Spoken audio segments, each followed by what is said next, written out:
Welcome to the space where creators have aligned a positive and intellectual collab of open minds. We're sharing and learning from one another, it's a vibe. ReadswithRosa Podcast on the mic. Subscribe, educators spitting bars. I guess you didn't know I'm multifaceted and humble, checking off life goals. The classroom is my comfort zone where I plant and sow seeds of knowledge, compassion, empathy, and hope. Reading is the key to unlocking your potential. Countless benefits including cognitive and mental. Regardless of the genre, books are highly influential. Go get yours, I'll get mine. Making strides, monumental. And rock with me and get down to this new jam. With my friends, I had a very simple plan. Educate the masses through books and life lessons. It's the grand slam. I'm out. Ta'ala falava and welcome to the Reads with Rosa podcast. On this week's show, we are highlighting a Pasifika podcast hosted by a group of Sāmoan veterans. They are doing some amazing work around amplifying the voices and stories of our people, entrepreneurship, tackling hard to talk about topics, as well as building and uplifting community. It is my honor to welcome to the show two of the co-hosts from Behind the Lavalava Podcast. Welcome, Michael Tan and Atimua Migi. Woohoo! Malo soifua mawa, malangi mamalo sunga. Welcome. Thank you for having us, Rosa. Thank you, Rosa.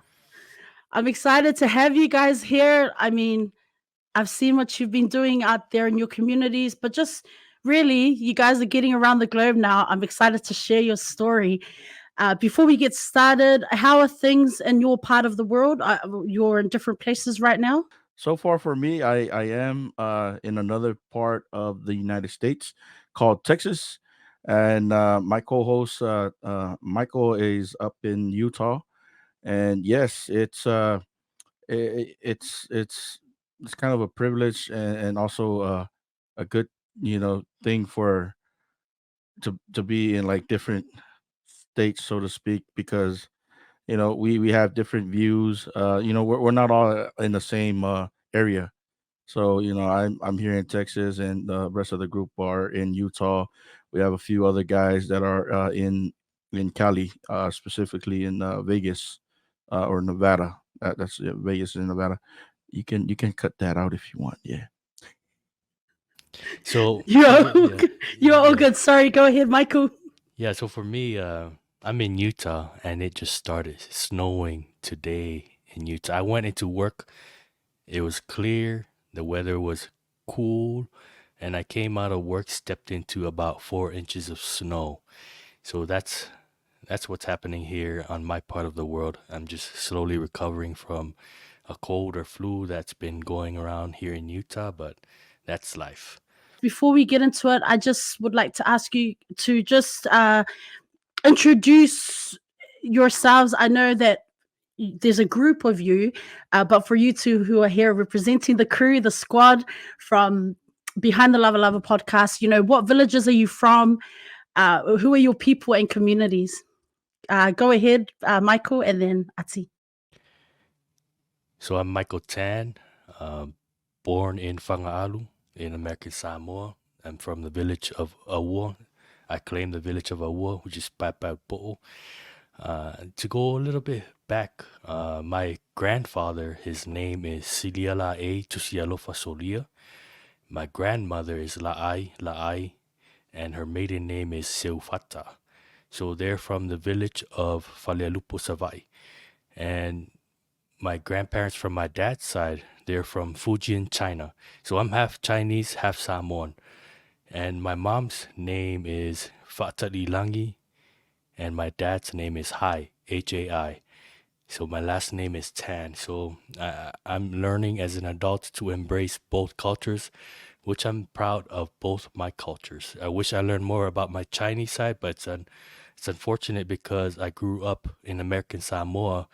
So, I had to learn the Samoan culture and how to speak Samoan, growing up bilingual in American Samoa. So that's who I am. My background. Currently, I'm an electronics mechanic on Hill Air Force Base here in Utah, and I have a background in aircraft maintenance. It's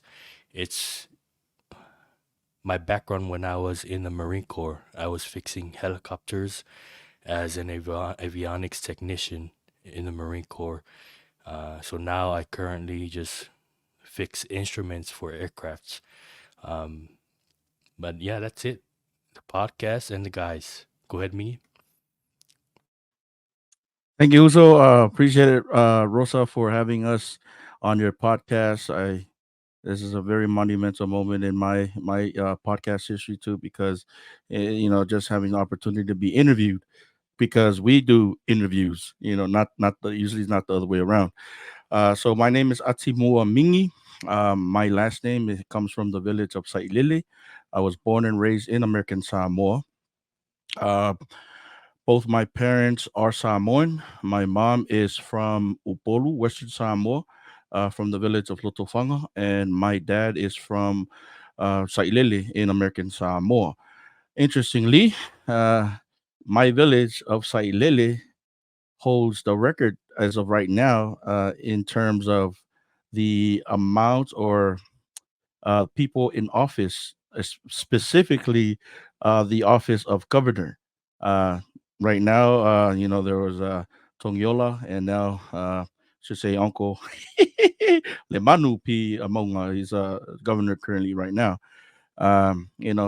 We our village prides itself on the saying or the commonality saying, like Titi Maingi, small, but hey, we can whip it.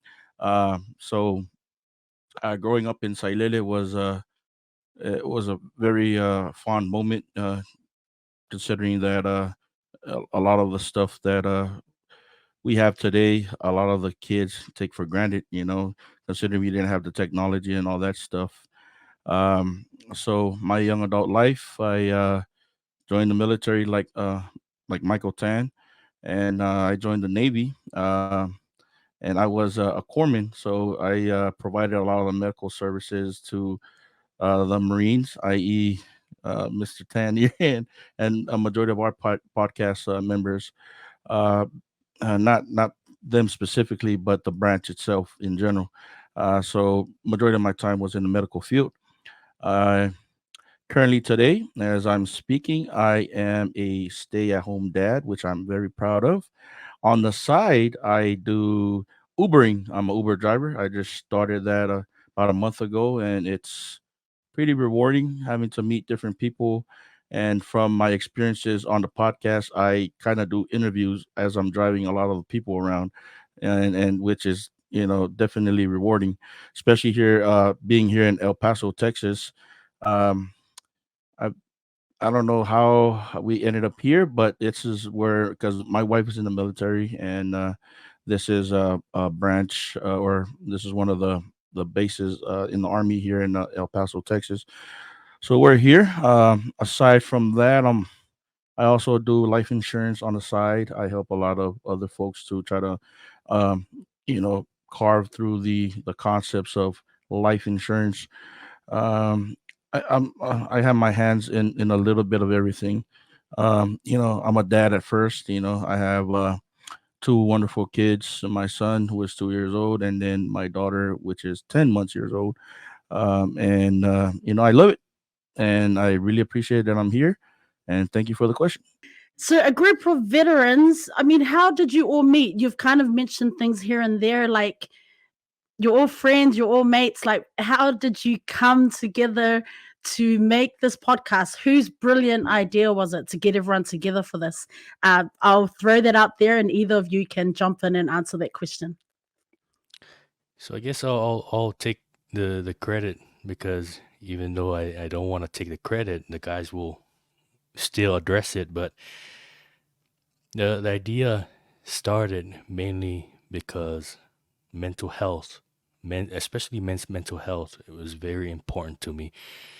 So one night, I was playing with my group of friends on Call of Duty. It stemmed from the game Call of Duty, and a friend of mine, I won't mention his name, he was drunk and he was playing, and he started talking about all his problems and the things going on with his life. And I was like, man, I could have made this an podcast episode, and people would have been able to relate to it, maybe laugh, maybe cry, but he was pouring out his heart to me because it was late, like 3 o'clock in the morning. That's how late we were playing. And I just thought, man, I wish we could connect more by starting a podcast. So the next day, there were more of us, and I pitched the idea to the guys, and I said, what do you guys feel about the idea of a podcast? And at first they were hesitant, and then they jumped on it because they told me as long as I let it, they will support me. So that's where Behind the Lavalava, the seed was planted, and it started growing. In the following week, we started picking out names. I told everyone, come up with a name, and we'll throw it in the chat. Because we had a Facebook chat, and I placed everyone's name that they brought in into a voting poll, and we voted on it. Behind the Lava Lava happened to be the cleanest name out of all the names that we chose, because we're talking veterans here in the military. So, there's a lot of dirty names in there that's not family friendly. And Behind the Lava was the one that we ultimately voted on. So the idea of lava lava, lava lava in Samoan means cloth, and we believe that we're all cut from the same cloth, but each and every one of us is unique, and we all have our own stories to tell. We're all masterpieces. So that's what behind the lava lava means. It's behind what's behind the person. So that's the meaning of the name. And I know a lot of people, they're very curious about what's behind the lava lava. And there's like a another meaning that people always approach me and say, I know what's behind the lava lava. The dirty thinking, because you know how our people are, they like to joke. But yeah, that's how behind the lava lava started. It started with 7 men, and it dropped down to, I believe, um, five, 4, and then we picked up Spencer and Ati along the way. So now we're down to 4 full-time cast members, and that's me, Atimua Migi, Milford Tiafala, who's not able to join us because he has a basketball game to coach tonight. He's all the way in Dugway, Utah. And Spencer Harmon, who happens to be my brother-in-law. He's in the Army Reserve, and he's also an artist. So he lives all the way down in Las Vegas. So we're spaced throughout the U.S.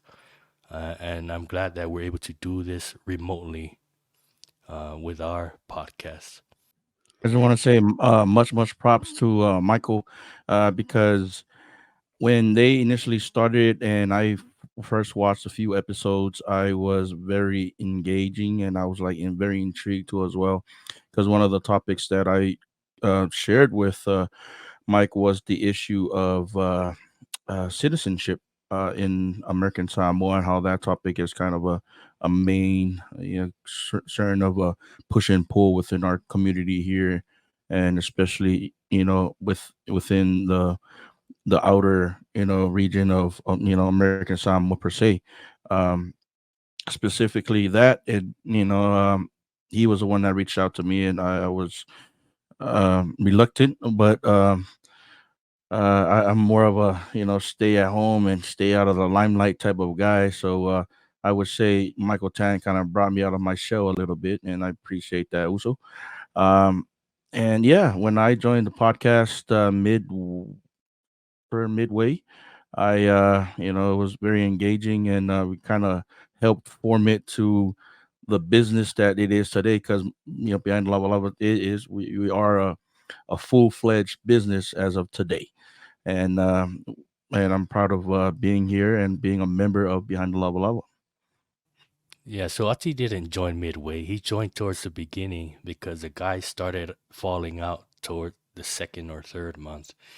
And I'm glad that we picked up Ati. I chose Ati because he was relatable, and you know how you can tell people if they're genuine or not automatically I could tell that Ati was a genuine person, even though I never met Ati before. The only time I've heard of Ati was his name mentioned on the high school football games because he played football for Whangaitua. So yeah. Now, I am so grateful that you are here today to tell these stories. I know you both mentioned before, well, at least Ati, you're like, I like to be behind the scenes and don't really like to be in the limelight. But I think this is why I know it's taken a while to get Behind the Lavalava podcast on here, but I was adamant we have to do it because you guys are out there doing some really amazing work in your community, and just connecting so many different folks. And I love that. Like, I want to give you your flowers for the work, for the connections, for the networking that you guys are doing. And I know it's hard to be like on the other end and be interviewed, but I mean, this is why I wanted to bring you guys on here, because just hearing just some of the stories you've shared already, I mean, people need to hear this. People need to see that, hey, behind the faces, behind the hard work, everyone has a story, everyone has a path they've taken. And I'm excited. I'm just so grateful that you guys said yes. Even though it's just two of you, I mean, that's still carrying the Behind the Lavalava podcast name, platform. And I'm here for it. I'm so happy to put you guys out there. So, yay. I wanted to ask, like, roles and responsibilities. So we know doing a podcast, just moving away from the stories, the personal stories, but the mechanics and the tools and resources around putting a podcast together. So you are all in different places, but in terms of roles and responsibilities, like, is Michael the one that's in charge of everything? Or does everyone bring something to the table? I want to answer that before Michael gets to answer that question. Although he doesn't want to take all the credit for it, all the credit behind the Lava Lava is Michael Tan. He's the one that deals with everything, all the hats. He's wears all the hats within our platform. And as far as recording, as far as doing all the takes, connections, all that stuff, I'll speak on my behalf specifically. I do a little bit, on the social media side as far as answering a few questions on the messenger, but that's about it. Other than that, maybe I'm not just a mouthpiece. I come here and I look pretty and I talk, and all the work is being handled by this guy right here with a shiny, beautiful head that I would love to kiss when I see him again.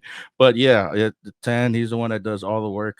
I don't claim any credit. Like I said, I'm just here a mouthpiece, and I'm here to push our Behind the Lava Lava to the forefront. And I already told told Michael this. Anything that we need to get Behind the Lava Lava out there more, I'm on board with it. So yes, Ati has said that I'm the man who carries the podcast. So yeah, I have ever since I picked up the podcasting, I knew that it was my responsibility to wear all these hats, become the booking agent, be the audio video editor, even be the social media manager, and publishing all the episodes on all podcast platforms and YouTube, Facebook, and all that. But I've actually learned a lot during our podcast journey. It has improved my skills on the technical side, and I'm very proud of us behind the level, and even for myself, because it's a personal growth for me, and it's kept me busy for almost 2 years. Behind the level started in February 2022. So it's been almost 2 years, and we're still being consistent and running this. Yes, we take breaks, but breaks are necessary, especially if you're running podcasts, because you don't want to burn yourself out. Because I've felt burnout before, but it it gets to a point where it feels awkward, and you're like, should I take another week off or should I continue? So I'm like, I shouldn't be taking this many breaks, because I'll eventually become lazy, and then I get too comfortable, and then I don't want to do anything. So it's good that it's kept me busy. When I was researching Behind the Lavalava Podcast, the line that kept coming up is tackling hard to talk about topics in our communities, in our Samoan communities, for example. And I was wondering about that. What have been some challenging topics or discussions that you've had with the crew, or with a guest that has come on? I don't think there's been a challenging topic for us. I'm sure Ati has a different perspective, but we've been able to tackle every topic except for religion. We haven't really covered religion before, but eventually we will.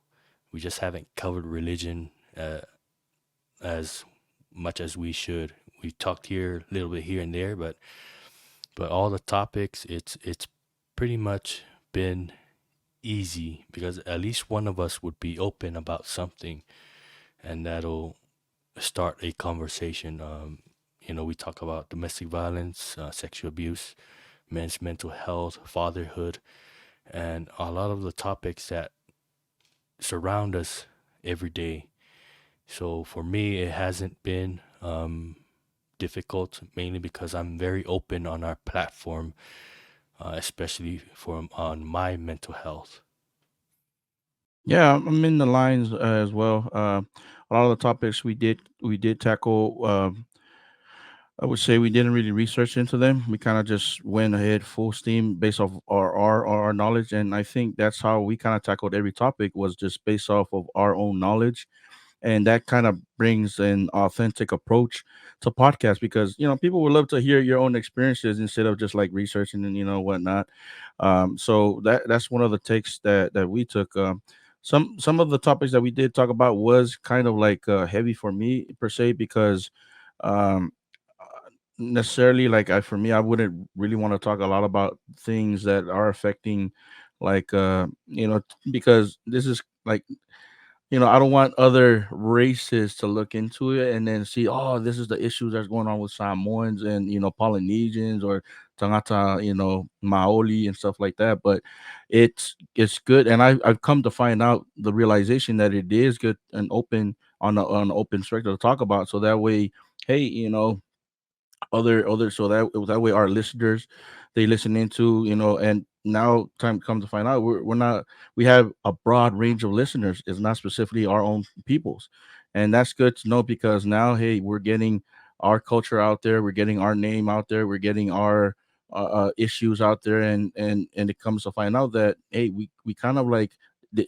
although the spectrum that we have as far as color, everything kind of all comes fold like we have some issues, the other side have some issues, and we can come to a point where we can talk about it, and then that's the approach that we I believe that I have taken with the podcast is just talk on specific things that probably could help majority of our listeners. And that's the good thing about us is that we are so different in approaching in different topics that you know it's not one dimensional, so to speak, if that makes sense.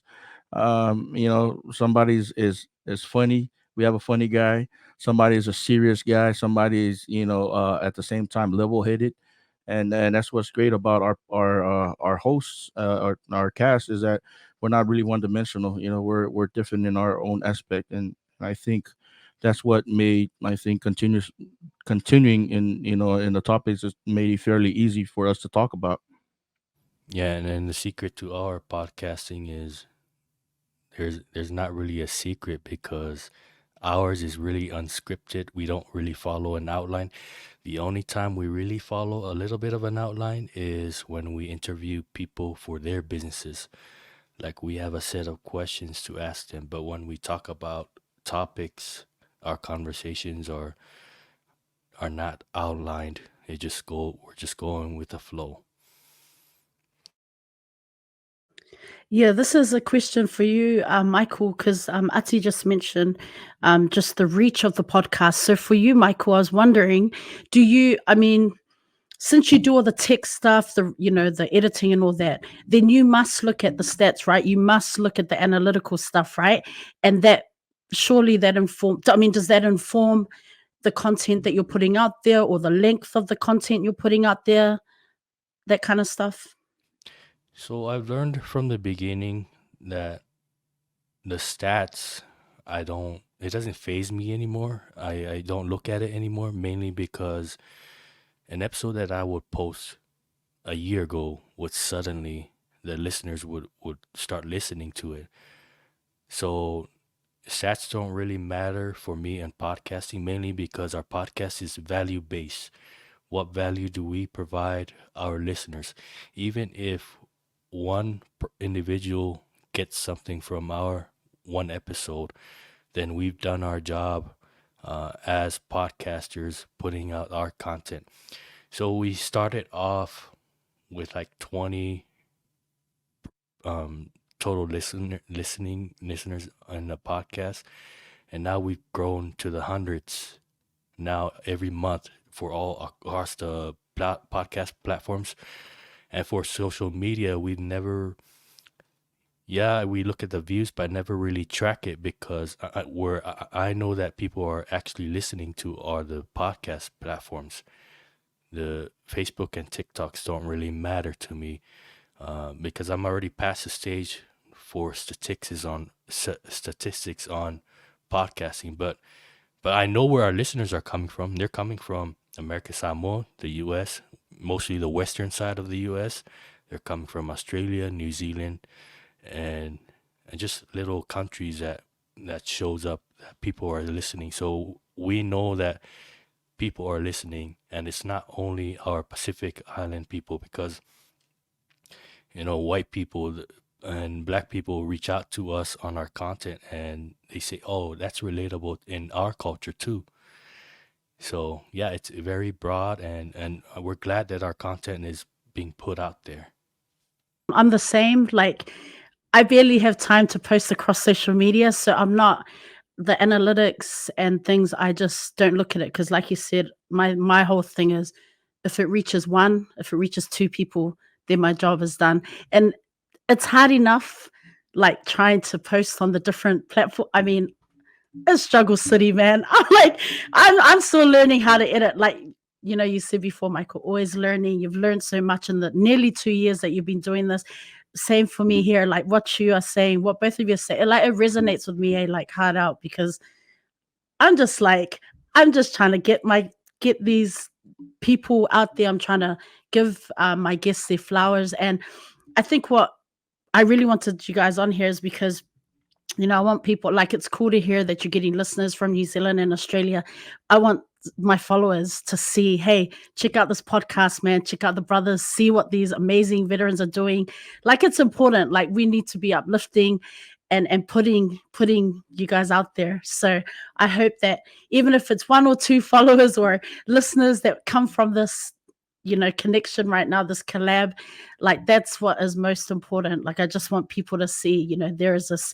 Too often we hear on social media, or we see people on social media, their frustrations at Polynesian men or Pacific Island men putting content out there that has negative connotations and negative narratives towards Pacific Island women. So when it comes to a podcast like Behind the Lavalava Podcast, I have no issues or qualms about putting you guys out there, highlighting your platform, because of the advocacy work and those connections. And like you say, what's even more important is that you're reaching communities outside of our Pacific Island base, right, outside of our Samoan listeners, right? So that's really important. So yeah. I want to touch on what you said about other podcasts becoming famous for topics, because our people, we're kind of like a kala, huh?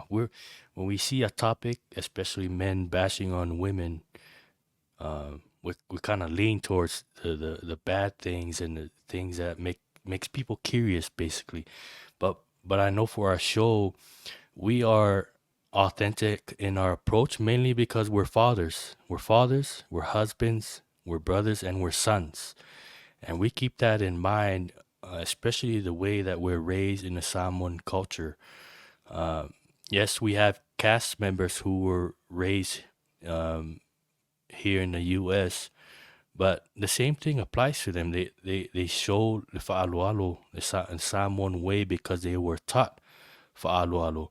So we kind of, every time we do a podcast, we try not to swear on our podcast unless the emotions come up. Then a word comes out here and there. But overall, I'm proud of our podcast because we're true to ourselves. We're not trying to be someone or the next best thing. Uh, we're very involved in our community, and we want the community to see that people they see on video is the same person that they'll see when we shake their hand.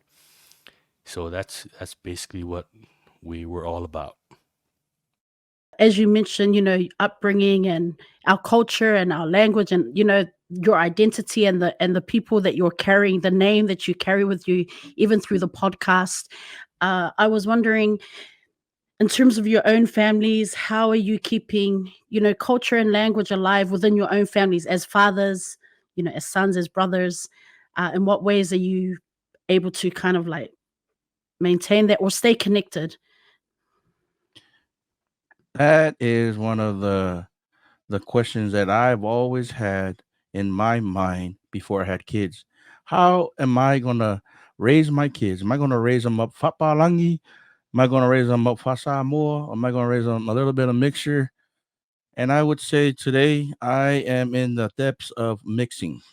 I am a little bit of here and a little bit of there. And the reason why I say that is because growing up, all I knew was Samoan, and then I sounded like fresh off the boat right as soon as I got here to the states. That fob and all that stuff, and I kind of knew the anxiety, um, dealing with that. From other relatives in the family that say, hey, fob you're gonna go alale," and then outsiders too looking in.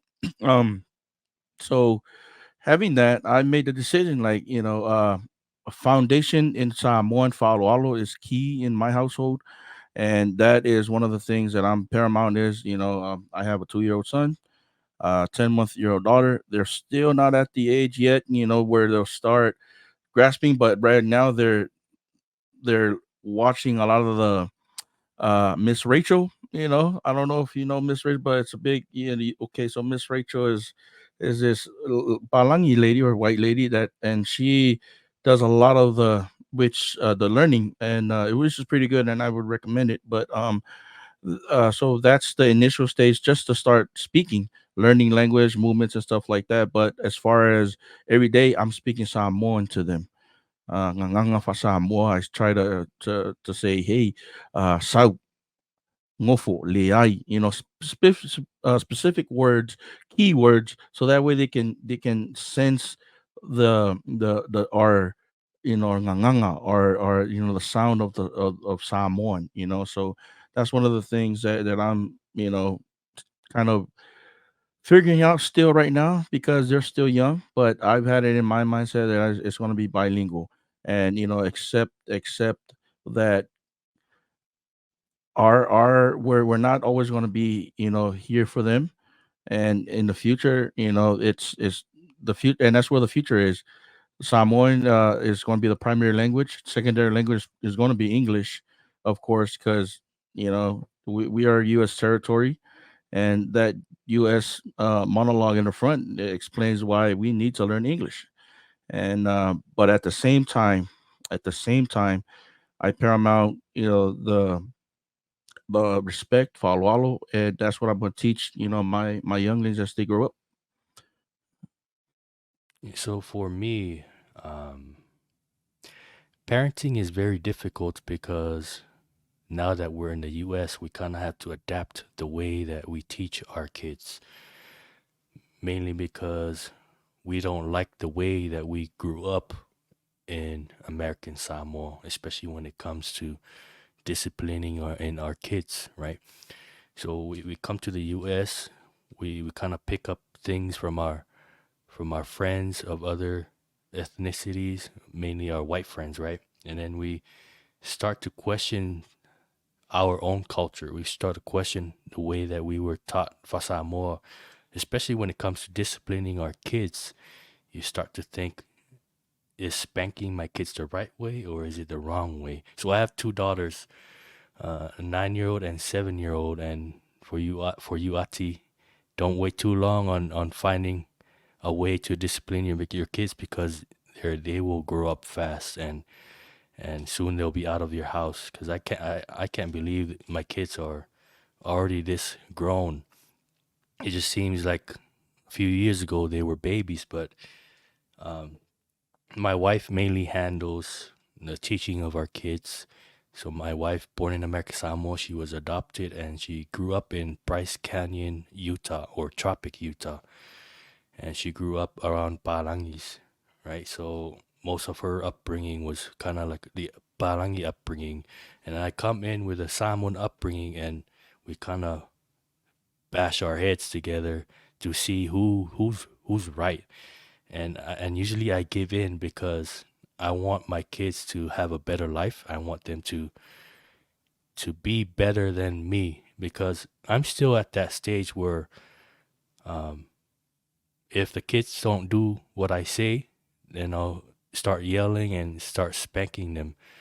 So I've learned to hold back, but at the same time, I still have to form that line or that draw draw the line for my kids to know, hey, that's very disrespectful. So my wife leans into teaching them languages.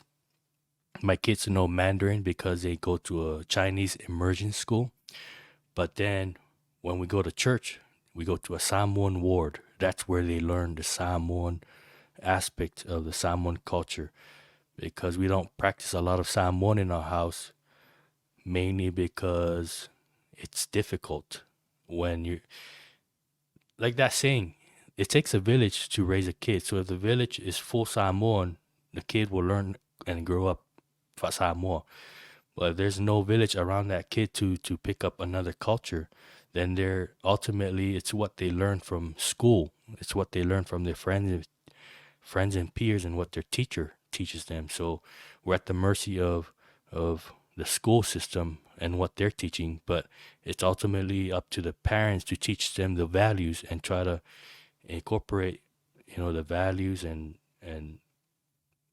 build foundations for them. So that's my struggle as a parent. It's been difficult trying to incorporate the Samoa, especially when it comes to disciplining. But I always give in because I love my kids. I don't want them to, especially with the kids nowadays. I forgot what I think we're past Gen Z now, but I don't know what generation there are. A lot of these kids coming up have mental health issues, and that's being widely addressed here in the U.S. So that's my story. Have both of your families been able to go back to Samoa, like in recent years, to visit or a holiday? I mean, I know like COVID's still kind of coming out of that, but yeah. So I did take my family pre-COVID. So I went to American Samoa for my wife's grandfather's funeral, and we were there for I think a week, and it was the same American Samoa. There were new shops and stuff, but the vibe was still there. We're still relaxed. Everything was so slow.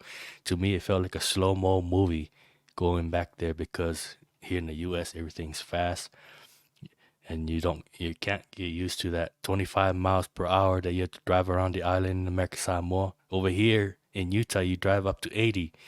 So yeah, I still love home because it's still the same vibe that you remember from your childhood. People say nothing much has changed, but you know, the only thing that's changing is the people are getting old. The parents are getting old. But yeah, I still love going home. But we managed to get out of American Samoa, and then the next week they closed because of COVID. So that's when they started the whole shutdown. I think that was back in 2020. So yeah, it was a good time when I went back.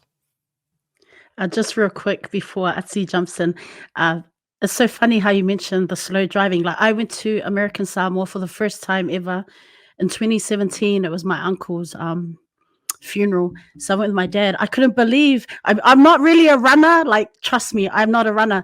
But I swear I could run faster than how you drive. I couldn't believe how slow you have to drive over there. I mean, it was scenic and so beautiful. I am not going to complain about that.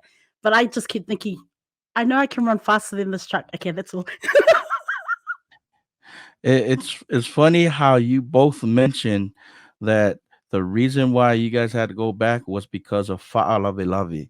Fa'alavilavi, a funeral.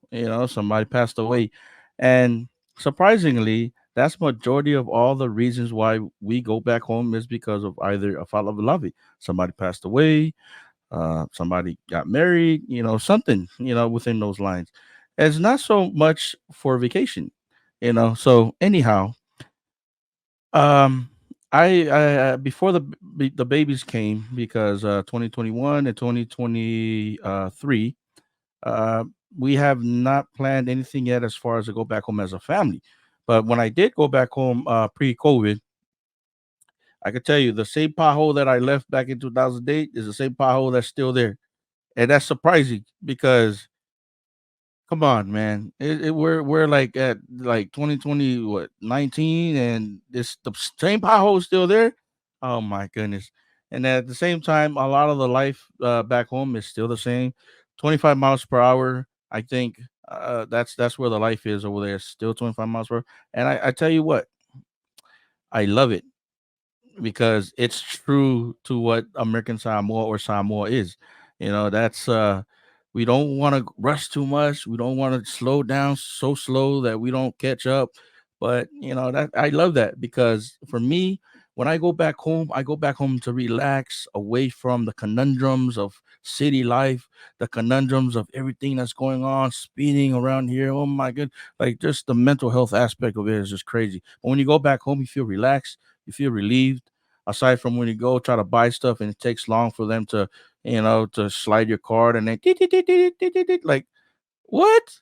What's that? Like I would think it'd be high tech, man. But hey, that's life. And to your question, my daughter's birthday is coming up in January, and we've been contemplating on whether we should go back home to celebrate her birthday back home, with our parents and our families, which we want so much, but work and the financial aspect of it is too much. So the answer is no in the foreseeable future. But when another airline comes through to compete with Hawaiian Airlines, then maybe soon. But right now, with the prices going on, oh my goodness, that's probably a used car, just to spend to go back home. But other than that, yeah, hopefully in the foreseeable future, but not the immediate future. When I go back to New Zealand, it just gets more and more expensive. And what I'm talking about is basic daily like essentials for the family, like groceries. Like I cannot believe how expensive everything is. Like it just seems it's getting worse every time I go back home, like groceries. And I'm always thinking about our bigger Pacific Island families, bigger Samoan families, back home, and just how are they surviving. Like my family's not that big, but it's just crazy. So there in the US, is it just dependent on where you live in the US? Is it can you get by, or is it just really expensive cost of living at the moment? Uh, I'll tackle that. So yes, you hit it right on the spot. It is specifically to where you stay. I know down here in Texas, the gas is pretty kind of cheap here in Texas, around $2.80 now is for regular gas. I don't know in Utah, it might be a little bit more. So as you go west towards California, it gets very expensive. And then when you're living in Hawaii, is way expensive. So I would say like the mid central United States is kind of fairly on fairly not too expensive and not too cheap, but it's fairly priced as far as gas. Uh, Food wise, gallon of milk here is like a dollar something. So I don't know how. I know it's kind of expensive in American Samoa because I talk to my mom every day, and she's complaining about how the fasipovis are getting expensive. The the can of for pisupo is way expensive, and here in the states, a can of pisupo is way expensive too. Like I went to this was on Thanksgiving. I went to the only man, the only store that was open is Asian. There was an Asian store here in Texas. That was the only store that was man. The Asian man, they hustle, man. That's why all the other Walmart was closed, Walgreens everywhere, but so I went in there and they had all the stuff that because this was my first time ever that I went into that store, but they had all the stuff that were that they sell in Samoa back home, and it was nice because I never knew that store existed here in Texas. So thank you Thanksgiving for letting me know that. But when I went in there, I saw the pisupo there. It was like $10, for the pisupo. Like, man, that's expensive. And I kind of understand why, because it's imported from New Zealand. But as far as like your normal necessities, eggs and bread, stuff like that, we're here in Texas is pretty cheap, pretty affordable. I would say. Yeah, it changes every state, especially when it comes to housing and rentals. The housing market, all the prices have blown up, and groceries, they've gone up a few dollars on the groceries here in Utah. And when my dad visited back in May, he came and he spent a lot of time in the store comparing prices at Walmart or Smith's, comparing it to the stores in American Samoa. And he said some of the stuff are pretty much the same price, which means that in American Samoa, the prices have also gone up on things. So usually when I take my family out to eat at a McDonald's, it'll cost around 35 to 40 bucks. Now it costs me to feed my family of four. The same meal that we always get is around $60. So that's a big increase, especially on franchises, restaurants. The prices have doubled when you go out to eat. So it's better to find like a store and cook food home. It's cheaper to cook food at home. So that's the situation here. Everything has gone up. Just to get a studio or one bedroom apartment, it starts at 1,800 because you have all these fees piled up. So for you to get even a rental for your family, it'll be in the high 2,000s. So it's just the situation here in the U.S. sucks, and my mind is blown on how a lot of these families can manage. Because I know families who take on 2 or 3 jobs in order for them to provide for their families.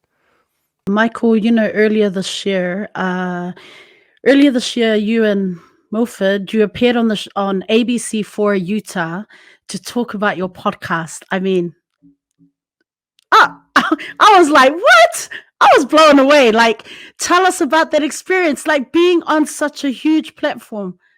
Sorry, I'm not from around your area, but I'm assuming it's a huge platform. Tell us about that.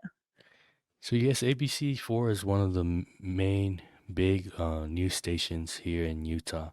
So there's ABC4, and then there's Fox 13 that we've also been on. It was very nerve-wracking. You have all these situations and questions running in your head, and you practice what kind of answer you're gonna give them. And you get up there, and you only get 2-3 minutes to talk, and that 2-3 minutes goes by very fast. But ultimately, I was very blessed and fortunate to be able to talk about our podcast on a big platform, because not a lot of people can get that opportunity unless you recognize and you put yourself out there.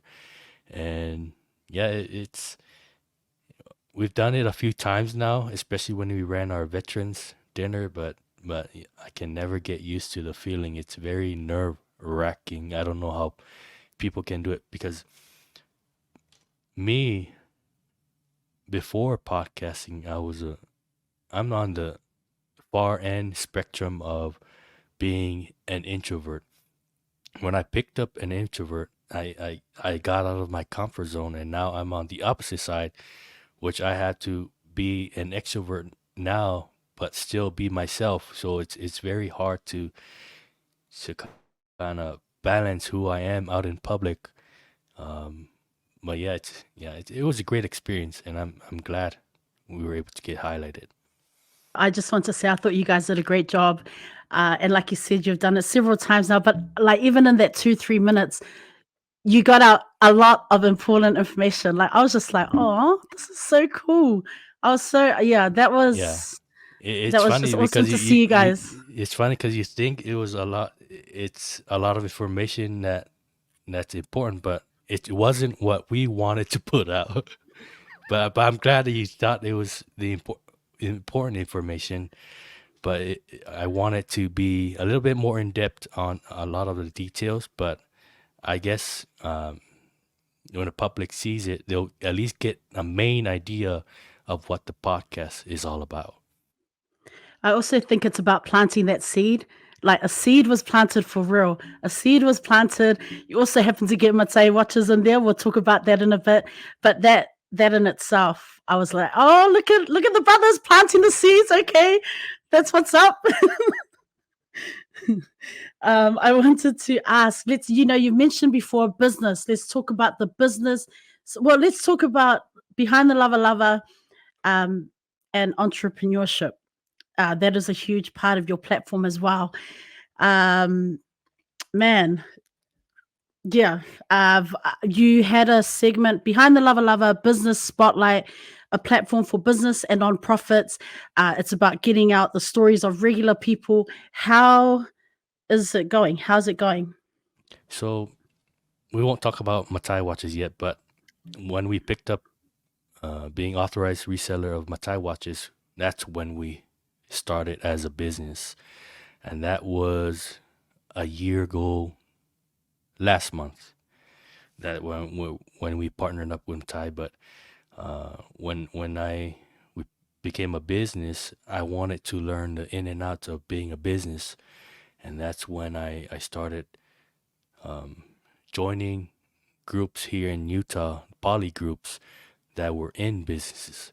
So I joined a group called the Pacific Island Chamber of Commerce that was ran under the umbrella of PICTAR, which was Pacific Knowledge to Resources, or Pacific Knowledge to Action Resources. That's what they're called.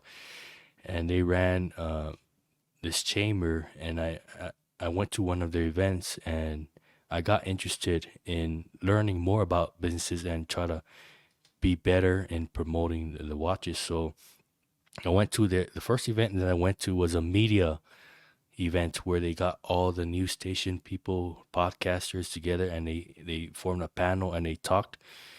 And that's when I started learning the importance of networking, because networking, you're able to form connection with all these people that you can go back and ultimately use them as a resource to grow your platform or your business. So yeah, I stuck with that group for a few months, and then I separated with some of their leadership and formed the Utah Pacific Islander Chamber of Commerce. And I became an executive board on that chamber and became their media chair. So I was in charge of basically social media and stuff with media. And that's where I became very involved with the community, doing interviews at festivals and interviewing businesses, because I realized that being a business owner is not easy. When you become a business owner, your family and friends think that you got it, but you don't. It's very hard because every business owner is struggling trying to make money to provide for their family. So if you're not working a full-time job, that means you're working full-time on your business, and if your business fails or you're not making money, you're not providing for your family. So a lot of people, they do part-time business and then do full-time business, and that's when I wanted to to highlight businesses get their own spotlight on our podcast, because I feel for these businesses. It's not easy. You don't suddenly become rich overnight just because you own a business.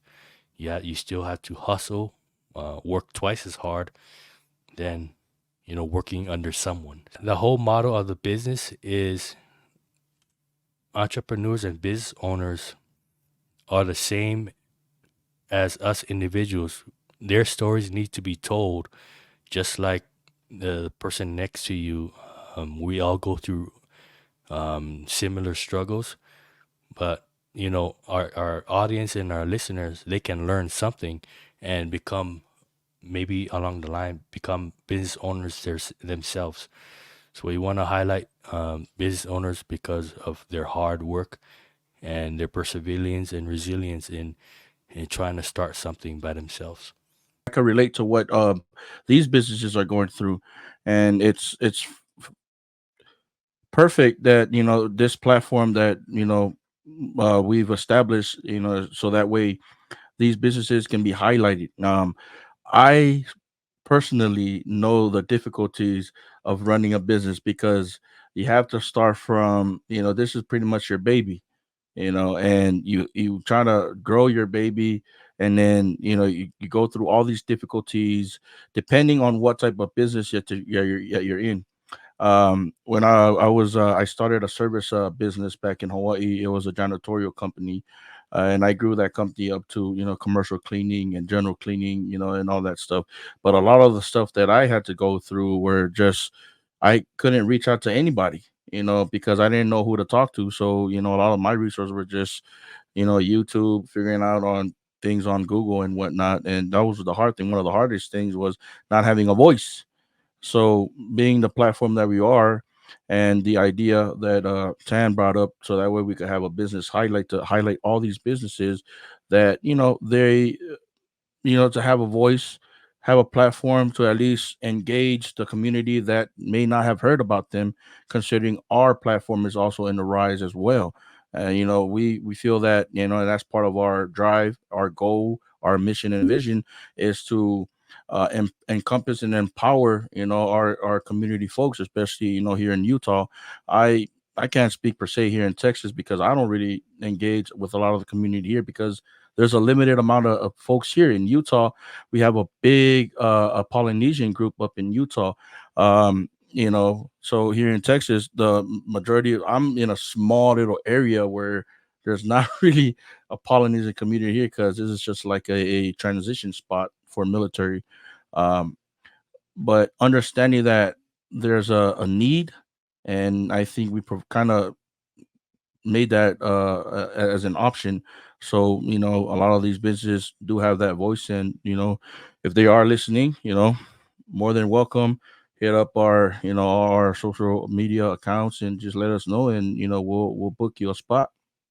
Yeah, and one thing is our spotlights are free. We usually do it around 30 minutes. Sometimes it goes longer, but the main thing is our people lack knowledge and information, and that's what we're trying to put out, because there are resources that are out there and available. We don't need to reinvent the wheel when the wheel is already sitting in front of you. Just put it on your vehicle and drive. So that's what we're trying to do, and we're trying to break that stigma of that phrase, the crab in your bucket, crabs in the bucket, where your own people trying to pull you down. We're trying to break that stigma, of our own poly people putting ourselves down instead of putting ourselves down. We want to boost each other up, help each other. I love that. Yes, it's all about uplifting one another. Like you said, Michael, there are plenty of tools and resources. It's 2023, man. There's so much out there just for our people. It's just access, right? It's knowing how to access that. So I love that part of the advocacy that your group, or at least the podcast, is doing for your local communities, for your people in your part of the US. I wanted to highlight so the Utah, as Michael mentioned, Utah Pacific Islander Chamber. There's an inaugural Pacific Island the Pacific Islander Business Summit, December 14th to 15th. Tell us a little bit about that. How can people connect? I mean, if they're in the area, I'm sure you know many people, but surely there's someone out there listening who has never come across you guys before.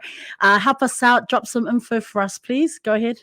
So if you're in Utah or you're planning on coming into Utah, the Utah Pacific Islander Chamber of Commerce is holding their first Pacific Islander Business Summit. So this is open and available to everyone. You don't have to be Pacific Islander to show up. There will be exhibit booths. There will be panelists from different industry. We have hospitality. We have construction, women in business, food and beverage, legislative, and some other topics that will be discussed within these 2 days. And lunch will be provided. You just pay that $15, and that $15 ticket is good for those 2 days. And you get free lunch to go learn about the best, the people who are the best in their industry. And they're also people Polynesians, Pacific Islanders, they're your own people that you can learn from.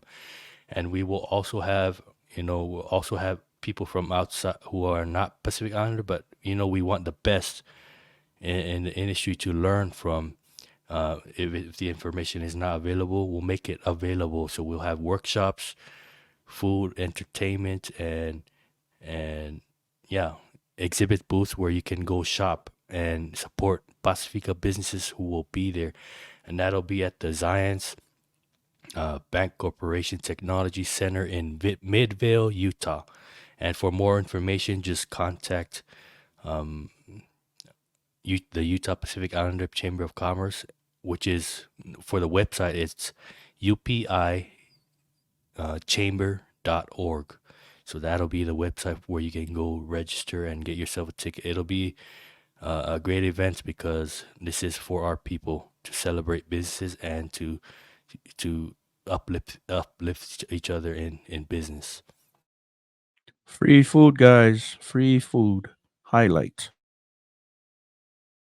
I'm not mad about the free food. I know we laugh about it, but fam, free food. We're coming. Hey, if you're listening to the folks, if you're listening, check the bio.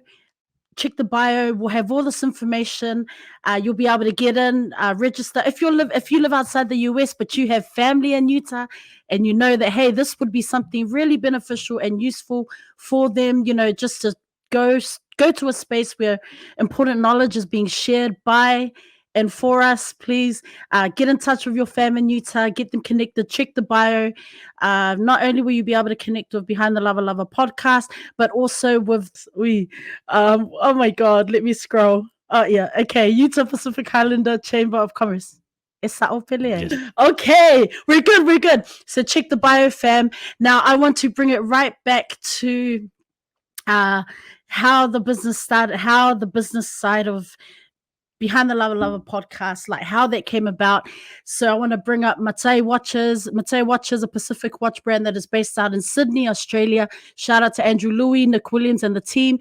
Check out their website, fam, mataiwatches.com.au. Get in your orders now before the Christmas rush. They recently dropped some new watches. They've got merch on there. Honestly, fam, you will not regret it. When I tell you the quality and craftsmanship of the watches, I mean, if you don't believe me, you just got to buy it yourself. Fam, this is not a paid advertisement. I'm just saying, check out Matai Watches.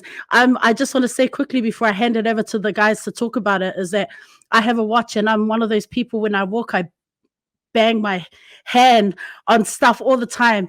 And I'm always talking to my brothers about how I have not scratched. There's no scratches on this, like no lies. If I could just zoom in right now, fam, you would believe me.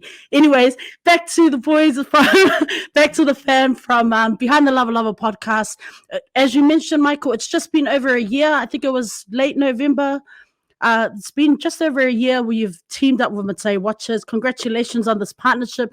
Like I said, I see what you're doing out there. I mean, it's an awesome collab. Back to you. How's it been? So it's been great. We had the opportunity to how it started. We had the opportunity to interview Nick Williams and Andrew Louis on our podcast, but mostly Nick, and we were able to click right off the bat, and because the the the mission and vision of Matai kind of fell in line with Behind the Lavalava, mostly on the portion of telling the stories of our people and honoring the legacy of our ancestors and basically the people who we've looked up to, especially uh, yeah, and our ancestors and leaders of the past, present, and towards the future.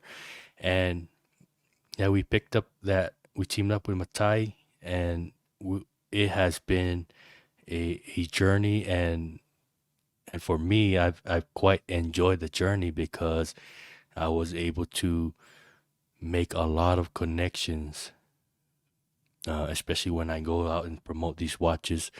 The people love these watches, and the watch speaks for itself.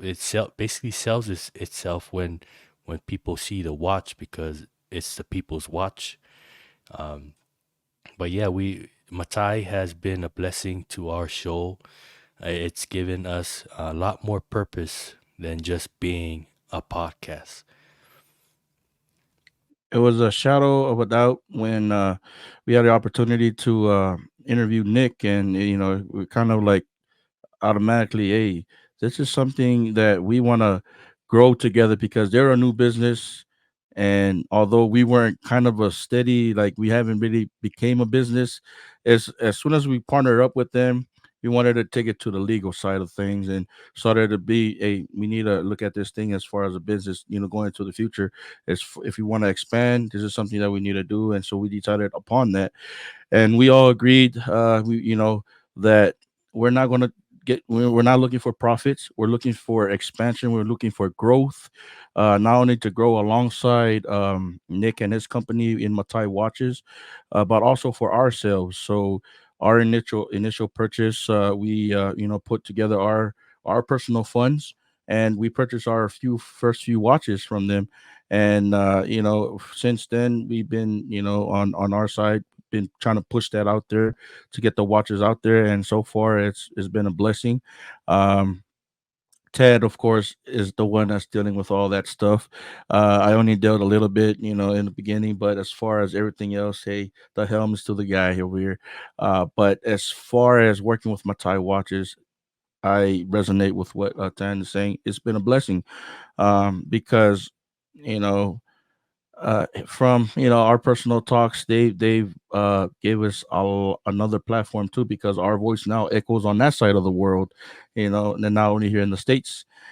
And today I think we are the only legal authorized resellers for Matai watches here. So that's another badge of honor, for our podcast. So let me there is another, if you count American Samoa, that'll still be considered legal authorized seller, but there's also one authorized seller and a merchant in Washington. So there's Washington, Utah, and American Samoa here on the U.S. side, and I've definitely learned a lot ever since I've sold these watches. I love these watches mainly because I've had the one on my wrist. I've had it for over a year now, and I wear it every week. I don't wear it at work because I'm not allowed, but every chance I get going to Walmart or any store, I just rock my Matai watch.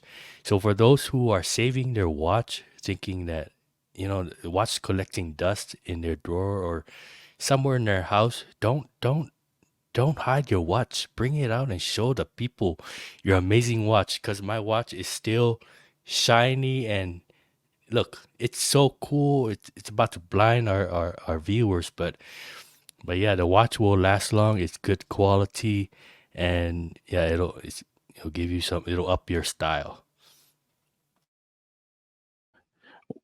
I just want to say something real quick. We are the first resellers before American Samoa and Washington. Behind the Lava Lava was the first. Thank you. I was just wondering, Atu, before you hide again, do you want to flash your watch, or are you all good, or what's going on? It's blinding me majority of the time. My we had gifts of watches for us. So my initial watch that I initially got, I gifted it, and that was the whole. That was a nice the thing about Nick. On his background on why they started a watch company, because they initially started off with gifting watches to their buddies. So they initially wanted, hey, we might as well turn this into a company, and so they started the watch bank. So when first got my watch, I had a foreign exchange student here. I call him my son from Germany, and I gifted him my first watch from our company as a for his birthday, because he was here last year all the way to the summer of this past year, and he was just here as a foreign exchange student, engaging in school here in the United States, and he was here with us, and I gifted him my watch. But my new watch here is just most recent one. It just it reflects me, because I love white and I love silver, and it just blings in my eye every time. So I love it, and I'm going to continue to put it here in my drawer here, because I don't want it to break. But I might get another one here soon. Wink, wink. Thank you. But yeah, speaking on the gifting part, if you notice on our platform, we do gift a lot of the watches on our side too, and that's been what we've been trying to put out with these watches, that it's actually for the people. Um, every time I gift a watch, you can see people's eyes, they light up. You can see the big smile on their faces. And I try to gift the watches to people that, the average Joe, just like you and me. And you don't have to be anyone special, but make sure you follow Behind the Lavalava, because we do giveaways, and I'm not sure why people are not entering our giveaways. All you need to do is like, follow, or share, and basically you'll have the chance of winning a watch. But I know our people they're kind of embarrassed to getting free expensive stuff, because these watches they're not cheap, but they are affordable. But yeah, make sure you follow Behind the Lava Lava. There you go. For anyone listening, check the bio. So in the US, where can they get in touch? Do they go to your website? Is it better to get in touch through social media? What would be the initial go-to for someone interested in purchasing a watch, other than the giveaways? I mean, of course, guys, if you're in the US, get into the giveaways there, but what are some other ways they can do that, Michael? So currently, our watches are sold when you DM or message us on social media. Our website is currently down. It's under construction. Try to get a new website up and going, but we've had a website running for a year. We're just improving on some of our platforms. So just hit us up on social media if you see us on Behind the Lava, and we'll send you the watch that you want. But you have to buy it. We're not just gonna give for free because you asked. Yes, that's right. I want to say again, just reiterate the message of just the quality and the craftsmanship. Like, if you don't know who Matei watches are, like, have you been living under a rock? I'm just kidding, fam. But go check out Matei watches. Like, follow their story. Check out Behind the Lavalava podcast. When they interviewed, they had Nick on the show, they had Andrew on the show, and listen to the story. I was also really blessed to have Nick on the show. I interviewed him. I know Nick through my brothers, and the story is amazing. If you don't know who Matei watches are at this point, what are you doing? Seriously, what are you doing? So check the bio, click the links, and especially if you're in the US, connect with Behind the Lavalava podcast. You will not be disappointed. When you see how awesome these watches are, and they're watches that actually fit our men. Hello, stop buying those G-Shocks and go and buy Matei watch. I'm just saying, Matei watches, man, that's where it's at. I want to come back to the podcast. I want to bring it right back again to Behind the Lavalava Podcast. What have been some big lessons or takeaways thus far in the journey? Because I know you're still growing stronger. You're still building your platform, still connecting, networking. So what have been some of the lessons and takeaways so far? Ati, you want to answer that first? For me, the biggest lesson is trying to be accountable, specifically on my part. Try to make our times. Try to recording. I know we all have families. 10, even the boys. We're all in different area codes. Me specifically, I try to make as much time as I possibly can to devote my time to the cast. But life gets in the way of some things, and that's why I say I'm trying to hold myself accountable, trying to be there, be supporting, as far as a mouthpiece, be there to not only assist, but as far as on the back end too as well. I know I mentioned a lot of the some of the ideas that I want to do for our side of the business to 10, and he resonates it with it as well. Specifically per se, trying to get a brick and mortar for our platform, going into the future. Don't want to divulge any of the details, but if you know what a brick and mortar is, you kind of understand what that means. But as far as the business aspect of it is, I think that's what I kind of bring to our platform. A little bit of that knowledge, so to speak. I don't really like to brag a lot about a lot of things. For me, I'm kind of the guy. I want to stay behind the curtains and at least support from there. And I'm that type of individual per se. But I do work wonderfully with the guys. That's one of the biggest takeaways that I have is I don't know. I've never like Tan hit it on the nail earlier. I never met Michael Tan before. I mean, I've never met uh, uh, Tiafala, before. I've never met the other guys, and coming on this platform and getting to really speak to them. The one thing that resonates is that we all raised our hand and we all served and we all completed that task in one way or form, despite how our journeys came to be here and to be met so that's one of the things is I being able to be malleable to the other guys and being understanding of their views, because of course everybody has different views. And although we don't butt knuckleheads, we all agree and we kind of take the differences aside and we kind of move forward with it. You should see our comments, in our group chat.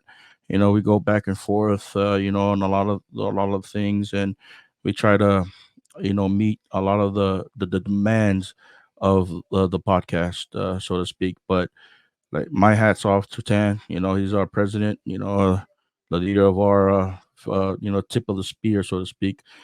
So that's one of the biggest takeaways, and the challenges for me being accountable. So our vision for the podcast is to be a premier media platform for veterans in the Pacific Island culture and people and small businesses, and for us to become a premier media that people can trust. One thing that I've learned is to never stay comfortable. Always be uncomfortable taking that risk, taking that step forward. Like, even as a podcaster 2 years later, I still feel uncomfortable when I interview people. Like, I get like anxiety when I do it by myself. And yeah, it's the feeling never ends. It seems like it, but hopefully it becomes better the more years that comes. But to me, my heart beats so fast when I'm interviewing people. But I've learned that as you get into the conversation, things will fall into place and things will become casual, and it'll become better, the conversations. And the people you interview, if you pick up podcasting, they're just normal people, whether they're celebrities. It comes down to them just being a normal person just like your brother, your uncle, your father, or auntie. You know, they're the same as you. They have their own problems, just like you. So that's what I've learned ever since we picked up podcasting, and I've learned now that I need to start delegating some of the stuff to the boys to take off some of the load, because my back hurts from carrying the podcast, but yeah, that's what I've learned from ever since we became behind the lava lava. Don't carry that load by yourself. I mean, you've got an awesome team there. So delegate, and it's all part of, it's all part of the journey, right? So, and it's all, again, going back to what you mentioned about mental health and just self care. I wanted to ask just quickly before I talk to you about self care is, Michael, for you, do you actively go out? Do you actively look for guests on the show? I know you have the business spotlight, but for other guests who perhaps are not connected to any kind of business, are you the one that does that, or do all the other co-hosts kind of bring a list and go, "Hey, I saw this person. What do you think? Should we get them on the show?" So most of the guests have been me reaching out to them, or they reaching out to us. But yeah, the boys do help.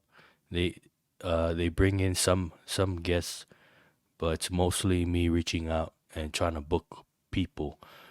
But lately, I've been slowing down and just having people reach out to me, because uh, maybe I'll start picking up, like, reaching out to people. But I just want to relax sometimes, when it comes to podcasting. So that's how we do it. It just depends on the situation.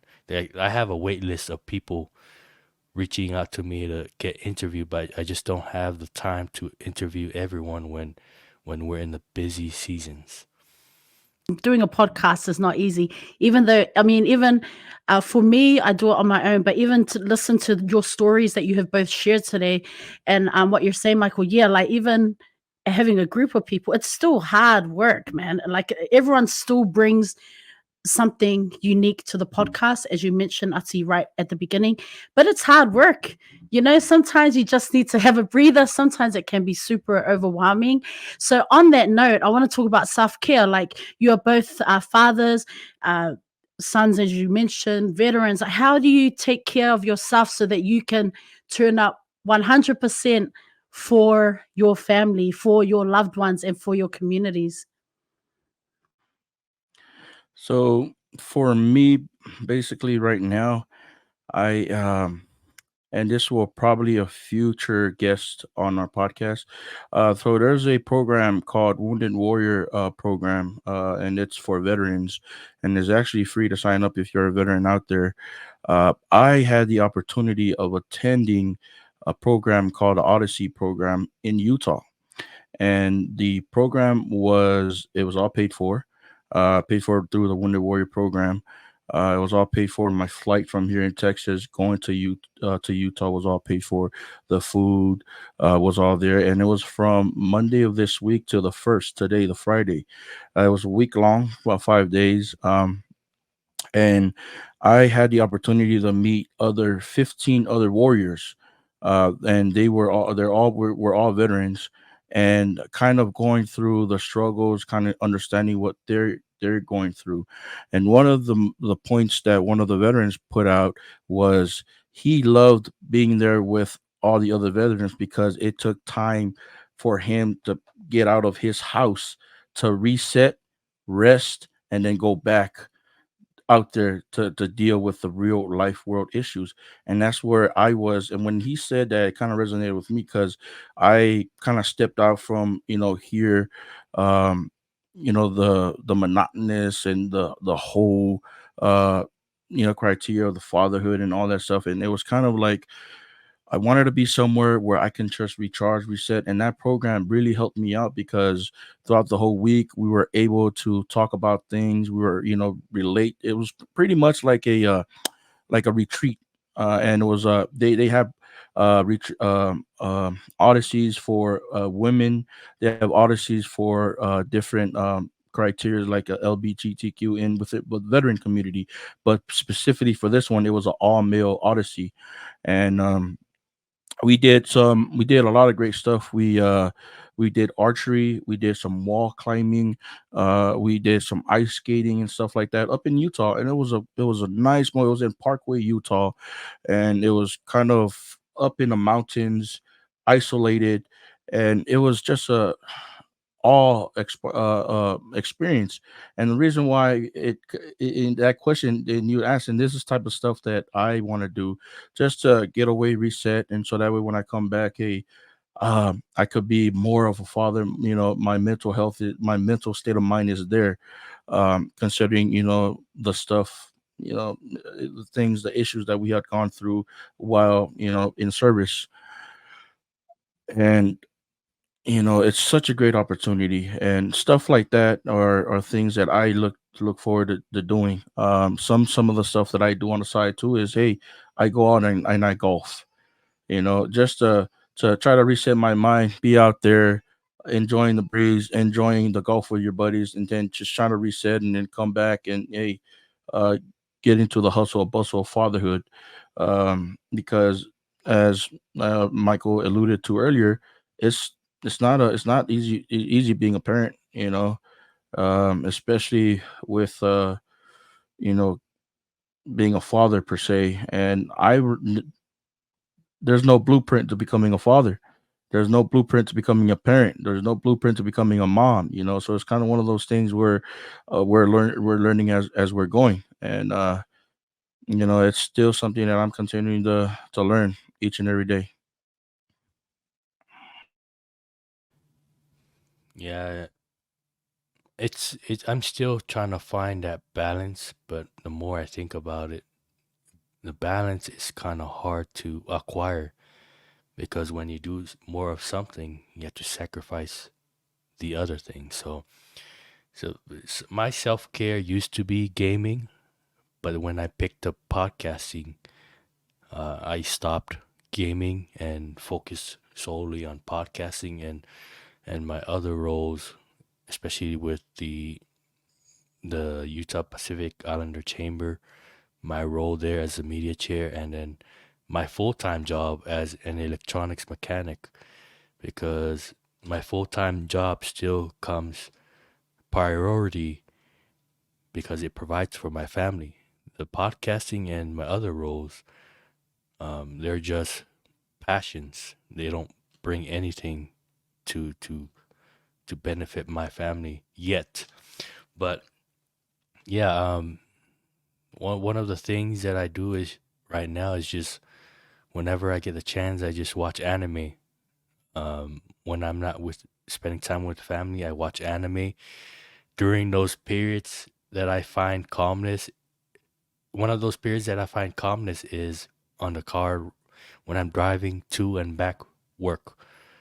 Within that 15, 20 minutes that I drive, I get to pump up the music, put on some Lani Alo or whatever Polynesian music there is on my playlist, and then that's my only period that I really achieve that calmness, um to me personally. But um yeah, that's basically my self-care, mainly because I wear too many hats, so I don't have the chance to really relax. So it would be hypocritical of me to say that I actually have a self-care routine, or but I can tell you this, that once I picked up podcasting, my mental health has greatly improved, mainly because our podcast sessions have been a therapy to me. Before, I used to see a counselor with a VA for my mental health, mainly because about 3 years ago I had a lot of suicidal ideation, um, mainly from depression, and I've managed to overcome it. It's not a problem that's solved for me. It's not a problem that's solved through medication or some other method, but and it's nothing that'll go away because I know it's permanent. But yeah, I found an outlet or a way for me to overcome my mental health problems, and that's podcasting. And I'm glad that I picked it up, and I met a lot of people, and especially my core group of friends that I have now as cast members.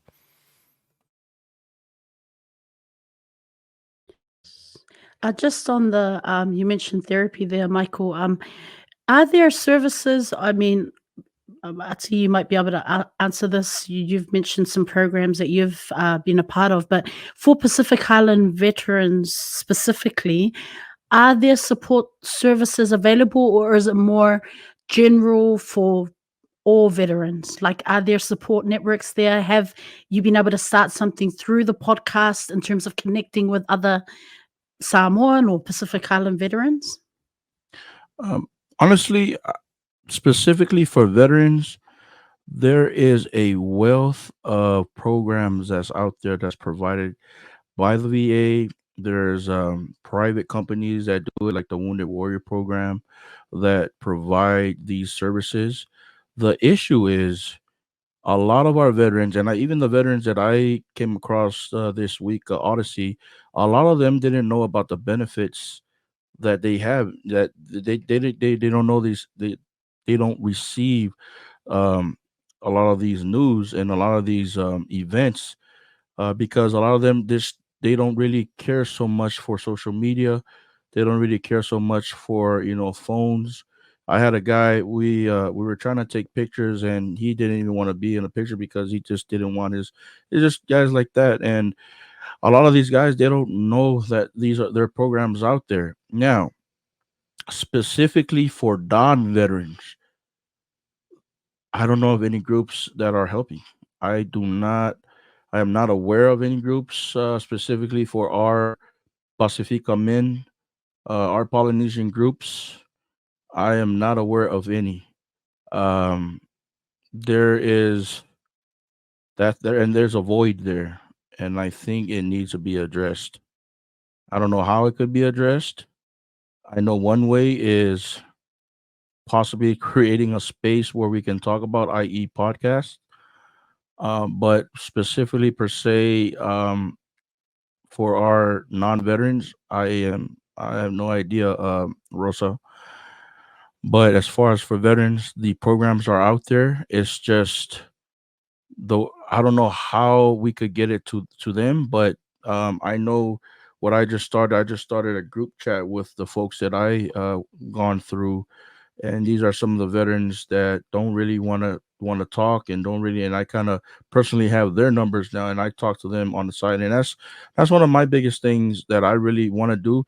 And I because I was a corpsman in the Navy, and that was one of the things that I dealt in the medical field, was trying to help out, specifically Marines. But my goal now is trying to help all veterans get the benefits that they deserve, and that they you know signed up their life on the line to do. No matter what job you did in the military, you supported it in any way it has, and Uncle Sam has a list of benefits that you can tap into.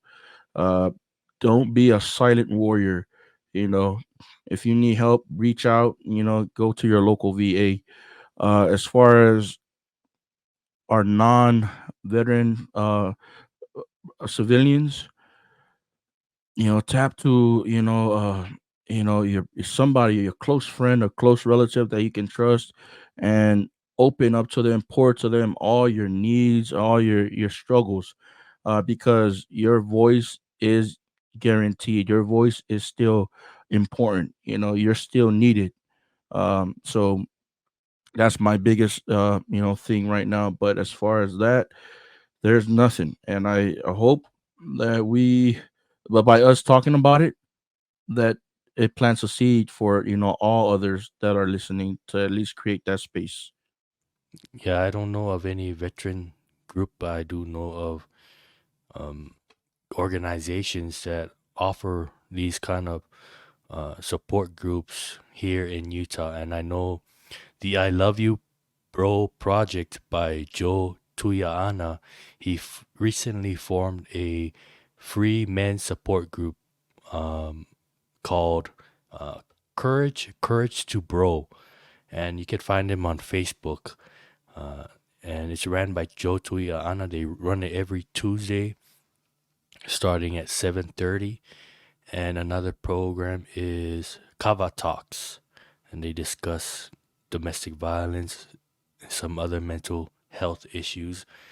And they're with the Pictar organization. So just those two programs that I know of here in Utah. I'm sure there's others, but there's nothing specific to veterans because it's open up to the general public. So Courage to Bro and Kava Talks.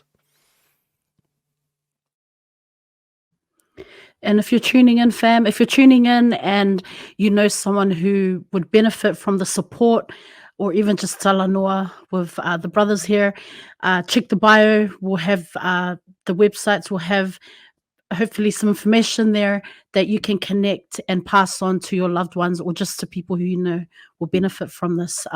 So I see, before we wrap up, I see we have some book recommendations. I'm not sure which of you, but is it Michael? He's laughing. But if you just want to run us through, don't even run us through it, because books, we love books on the ReadswithRosa podcast. And, sometimes it's not physical books, sometimes it's audio books, sometimes it's books that you share with your beloved children. So we're all about that. So take it away, whoever posted the books.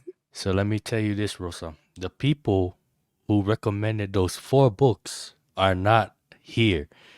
But the books that they recommended was Can't Hurt Me, Master Your Mind, and Defy the Odds by David Goggins. Sweat the Technique, Revelations on Creativity from the Lyrical Genius by Rakim. What's So Great About America by Dinesh D'Souza. And Hustle Harder, Hustle Smarter by Curtis Jackson. So those are the books that they recommended, and they just happen to not be here. I'm sure Ati will have a book that he wants to talk about, but I'm not a reader. I just finished getting my bachelor's I think it was March, and I just thought to myself, I'm so done reading all these school books. I do not want to touch another book, because I've read a lot of books in school, and that's for learning, and a lot of it just went out. I absorbed it and then just forgot all about it. So I'm not really a book person. How about you, Ati? Okay, so I kind of recommended this book to our cast, and they were like, that's but we kind of all agreed in one way or another. So it'll be a disservice if we don't recommend it, because this is one of the authors that we interviewed, and this is a book called Heart of a Warrior by Fapipili Hunt, and she is a Samoan. Hunkin. Yeah, Hunkin, not Hunt, Hunkin. So we interviewed her, and her story is it's amazing. When we were interviewing her, like, her energy levels were so erratic that it kind of touched me all the way here in Texas. And it's just her humble beginnings. And I want to highlight her book is because she's a Polynesian, she's a Samoan warrior, and if you get a chance, I think we'll put it on there, her social media, where you can get in touch to get a book, and it's a really good read. It goes all the way to her history in the beginnings from American Samoa, her struggles in the military, because she's also a veteran, and that's one of the things that we like to do, uplift our folks, and not only that is just to make sure that we get the stories out there, and this is a story that is worth reading. Thank you, Atsi, for bringing that up. That was a great interview, by the way, fam. Also, it just reminds me that I need to promo her on my Bookstagram account. So thank you for that reminder. I was like, oh, yes. And I just want to say, for any of my brothers, you know who you are out there. If you're listening, I know you all know who you are, the readers. You heard Michael. He just hasn't found the book for him. He's just been reading academic books. By the way, congrats, Michael, on finishing your bachelor's.